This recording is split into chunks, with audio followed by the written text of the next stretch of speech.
역대상 11장 1절부터 9절까지의 말씀으로 큐티인 제목은 이스라엘 왕의 왕이 된 다윗입니다. 역대기는 포로기 이후 돌아온 이스라엘 백성에게 하나님의 자녀로서 정체성을 가지고 신앙의 회복을 위해서 기록된 성경입니다. 그 가운데 다윗은 역대기 전체 65장에서 19장에 걸쳐 나올 정도로 매우 중요한 인물로 강조하고 있습니다. 오늘 살펴보실 본문은 바로 다윗이 왕으로 등극하면서 시작합니다. 어제 본문에서는 사울의 죽음으로 사울왕의 시대가 끝납니다. 하지만 어제 본문과 오늘 본문은 어느 정도의 시간적 간격이 있습니다. 사무엘하 1장에서 다윗이 사울과 요나단의 부고 소식을 듣고 슬픈 노래를 부른 장면으로 시작해서 오늘의 큐티 본문은 사무엘하 5장으로 다윗이 왕으로 등극한다는 내용이 기록되어 있습니다. 사무엘하 1장에서 5장 사이에 다윗이 헤브론에서 유다 지파에 왕으로 세워지고 이스라엘은 사울의 아들인 이스보셋을 왕으로 삼아서 유다와 이스라엘 간의 전쟁을 기록하고 있습니다. 결국 이스보셋도 자신의 부하였던 바나와 레갑에게 살해를 당하고 유다가 이스라엘을 상대로 전쟁에서 승리하게 됩니다. 그래서 오늘 보시는 본문처럼 온 이스라엘이 헤브론에 있던 다윗으로 모여들어서 그를 왕으로 세웁니다.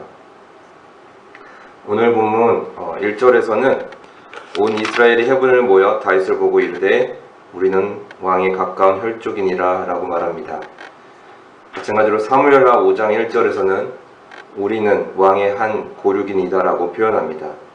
야곱의 12자녀의 후손으로서 서로가 혈족이고 고륙이라는 말입니다. 한동안은 한 민족으로서 수년간 갈등과 분열이 다윗을 중심으로 다시 하나가 되는 순간입니다. 2절 전에 곧 사울이 왕이 되었을 때도 이스라엘을 거느리고 출입하게 한 자가 왕이시었고 왕의 하나님 여호와께서도 왕에게 말씀하시기를 내가 내 백성 이스라엘의 목자가 되며 내 백성 이스라엘의 주권자가 되리라 하셨나이다 하니라. 여기서 이스라엘을 거느리고 출입하게 한 자가 왕이라는 의미는 현대인 성경에서 명확하게 나타납니다. 바로 전쟁에서 이스라엘군을 지휘하는 사람은 왕이다 라고 표현하고 있습니다. 다윗에게는 그만큼의 군사적인 능력이 탁월하기 때문에 합당하다는 것이고 또한 하나님의 말씀을 통해서 이스라엘을 양으로 비유하고 다윗은 그 양을 치는 목자라고 말합니다. 결국 하나님의 말씀을 인정하고 받아들이게 된 것입니다. 처음에는 대부분의 지파가 이스라엘의 이스보셋을 왕으로 삼아서 하나님의 뜻이 아닌 자신이 원하는 대로 왕을 세우고자 했습니다. 하나님의 뜻이 아닌 내 마음대로 원하는 대로 범하는 우를 얼마나 많이 저지르는지 모릅니다. 어제 본문 10장 14절에서도 사울의 죽음에 대한 이유로 여호와께 묻지 아니하였다고 합니다. 우리는 수많은 선택의 상황에서 하나님께 묻지 않고 내가 원하는 것을 왕으로 삼고 원하는 것으로 선택해서 문제가 되면 내 선택에 대한 반성이나 회개보다는 환경을 탓하고 원망할 때가 너무나 많습니다. 3절 이에 이스라엘의 모든 장로가 헤브론에 있는 왕에게로 나아가니 헤브론에서 다윗이 그들과 여호와 앞에 언약을 맺음에 그들이 다윗에게 기름을 부어 이스라엘의 왕으로 삼으니 여호와께서 사무엘을 통하여 전하신 말씀대로 되었더라. 다윗은 결국 온 이스라엘의 왕으로 세워집니다. 헤브론에서 유다 지파들에게 왕으로 세워진 지 7년 6개월 만에 이루어진 것입니다. 결국 하나님이 사무엘을 통해 전하신 말씀이 이루어진 역사적인 순간입니다. 다윗이 하나님의 역사적 질서에 순종하며 인내한 결과인 것입니다. 사무엘하 2장 1절에서 다윗은 하나님께 물어보는 장면이 나옵니다. 어디로 가야 할지 물어보는 것입니다. 이때 하나님께서 유다에게 헤브론이라는 유다 성읍으로 가라고 명령하십니다. 하나님께 묻고 가는 인생은 언제나 하나님의 인도하신 가운데서 형통합니다. 그곳에는 오랜 기다림이 필요한 환란이 있지만 그 가운데 다윗은 늘 하나님을 찾고 의지했던 곳입니다. 저희 공동체가 오늘 이곳에서 주님께 예배드리는 모습은 9년 전 목사님과 여러 지체들과 함께 처음 시작했을 때 상상도 할 수 없었던 지금입니다. 기나긴 시간이 지나면서 과연 개척이 될까 하는 의심도 했었습니다. 때론 공동체가 건의에 순종해야 했고 기다려야 하는 시간에 순종해야 했습니다. 그리고 어찌할 수 없는 형편과 또 상황에 또 믿음으로 순종해야 했습니다. 하나님은 결국 저희 공동체를 이곳으로 인도하셨고 또한 내일 하나님의 은혜로 창립 예배를 드리게 되었습니다. 하나님의 생각은 우리의 생각과 다르지만 하나님은 우리의 목자로서 늘 선하신 길로 인도하셨습니다. 이렇게 다윗은 하나님의 말씀대로 이스라엘의 왕이자 목자가 됩니다. 적용 질문입니다. 하나님의 언약을 기억함으로 헤브론에서 참고 인내하며 나의 본분을 행해야 하는 것은 무엇입니까? 하나님의 말씀이 더디 이루어지는 것 같아도 반드시 성취될 것을 믿습니까? 두 번째, 예루살렘 정복입니다. 4절 다윗이 온 이스라엘과 더불어 예루살렘 곧 여부스에 이르니 여부스 땅의 주민들이 거기에 거주하였더라. 5절 여부스 원주민이 다윗에게 이르기를 내가 이리로 들어오지 못하리라 하나 다윗이 시온산성을 빼앗았으니 이는 다윗성이더라.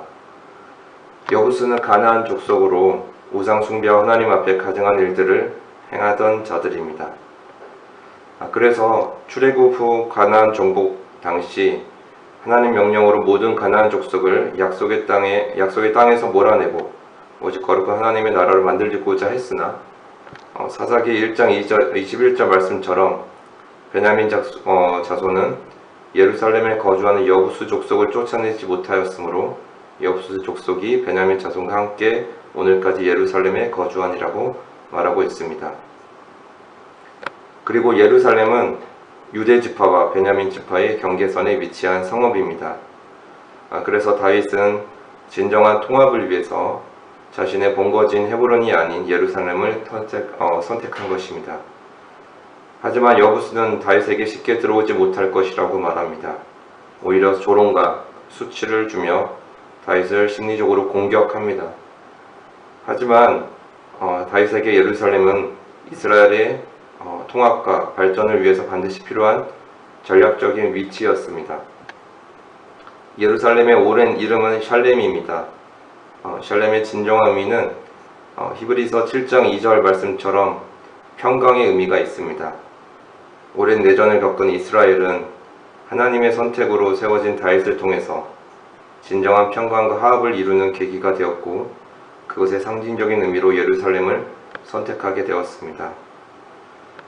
6절 다윗이 이르되 먼저 여부스 사람을 치는 자는 우두머리와 지휘관으로 삼으리라 하였더니 수르야의 아들 요압이 먼저 올라갔으므로 우두머리가 되었고 다윗이 예루살렘의 쟁취를 통해 이스라엘의 통합을 이루고자 했지만 전쟁 가운데 이스라엘 군인들의 희생이 필요했습니다. 하지만 다윗에게는 용기 있는 요압 군사가 있었습니다. 그는 훗날 이스라엘 군대를 이끄는 군대 장관까지 지낸 인물입니다. 누구나 두려운 순간이 있지만 요압은 왕의 명령에 용기 있게 적진으로 들어갔습니다. 저희에게도 두려운 사건과 상황이 발생할 수 있습니다. 하지만 하나님이 선한 길로 인도하신다는 믿음을 가지고 현실 가운데 순종함으로 뛰어들어야 합니다. 그래야 갈등과 분열이 화합과 평화로 또한 거짓과 분노가 진실과 용서로 변할 수 있습니다. 하나님과 우리 사이의 죄로 인해 막힌담을 하신 것은 예수 그리스도의 십자가 사랑이 있었기 때문입니다. 예수님의 사랑과 또 용기가 우리의 삶을 변화시키신 것입니다. 인간관계에서도 막힌담이 있다면 우리가 먼저 예수 그리스도의 사랑으로 용서를 구하고 평화가 이루어야 합니다. 그것이 진정한 예루살렘을 이루는 방법입니다. 저희 공동체도 흥덕 11단지에 위치한 이곳을 예루살렘으로 삼아야 합니다. 우리라는 공동체 안에 어려운 마음과 불편한 마음이 있더라도 요압처럼 하나님의 말씀에 순종하여 서로를 보듬고 격려하며 평화와 평강의 공동체로 만들어 가야 합니다. 저는 아직 제 성품으로 사랑하려는 의지가 강합니다. 하지만 그것은 어느 때까지나 편한 사람들로 있을 때만 가능합니다. 더 많은 사람들이 이 공동체를 찾고 함께하면서 분명히 제 마음에 들지 않고 불편할 수 있는데 그때는 제 한계를 벗어나서 혈기가 나타날 수도 있을 것 같습니다. 제 힘으로 샬롬을 이루고자 했던 저의 교만함을 내려놓고 매 순간 하나님을 의지하며 진정한 샬롬을 통해서 교회 공동체를 이루고 믿지 않는 자들이 저희 공동체를 통해서 예수님의 복음을 받아들일 수 있기를 간절히 바랍니다. 적용 질문입니다. 오랫동안 우리 가정과 공동체의 구원을 가로막고 있던 여부수는 무엇입니까? 그리고 구원을 위해 어떻게 수치와 조롱을 무릅쓰고 앞장서서 예루살렘을 정복하겠습니까? 마지막으로 다윗의 통치입니다. 7절 다윗이 그 산성에 살았으므로 우리가 다윗성이라 불렀으며 8절 다윗이 밀로에서부터 두루 성을 쌓았고 그 성의 나머지는 요압이 중수하였더라. 사무엘하 5장 5절에 보면 다윗이 예루살렘에서 33년 동안 온 이스라엘과 유다를 다스렸다고 기록했습니다. 그래서 예루살렘은 더 이상 여부스가 아니라 다윗성으로 불려진 것입니다. 우리가 어디에 있든지 그곳은 저희의 정체성이 됩니다. 흥덕 11단지에 위치한 강교 우리들 교회는 우리가 함께할 때 우리의 정체성이 됩니다. 하나님의 나라이자 하나님의 자녀로서 우리는 이곳으로 인도함을 받고 예배를 드리고 있습니다. 이제 사람들은 이곳을 광교 우리들 교회라고 부를 것이고 우리는 교회 공동체의 일원으로서 여기를 중심으로 신앙생활을 가정과 직장과 지역사회에서 이어나갈 것입니다. 그리고 우리에게는 다윗뿐만 아니라 요압도 필요합니다. 우리 공동체는 하나님 나라를 위해 평신도도 함께 공동체를 섬기고 이끌어 가야 합니다. 9절 만군의 여호와께서 함께 계시니 다윗이 점점 강성하여 가니라. 우리의 정체성은 하나님이 함께 하실 때 더욱 선명해지고 선한 영향력을 펼칠 수 있습니다.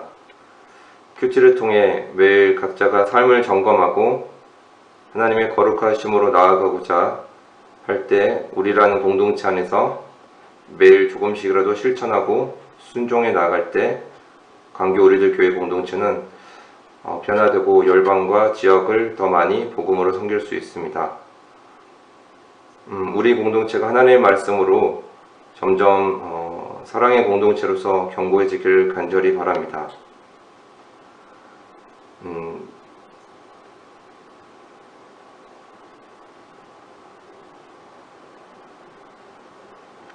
적용 질문입니다. 나는 누구와 함께 교제하고 시간을 보내기 원합니까? 나의 인생과 가정의 말씀으로 구원의 성을 쌓고자 오늘 내가 해야 할 일은 무엇입니까? 말씀을 맺겠습니다. 다 함께 가정과 공동체 그리고 나라를 위해 기도하도록 하겠습니다.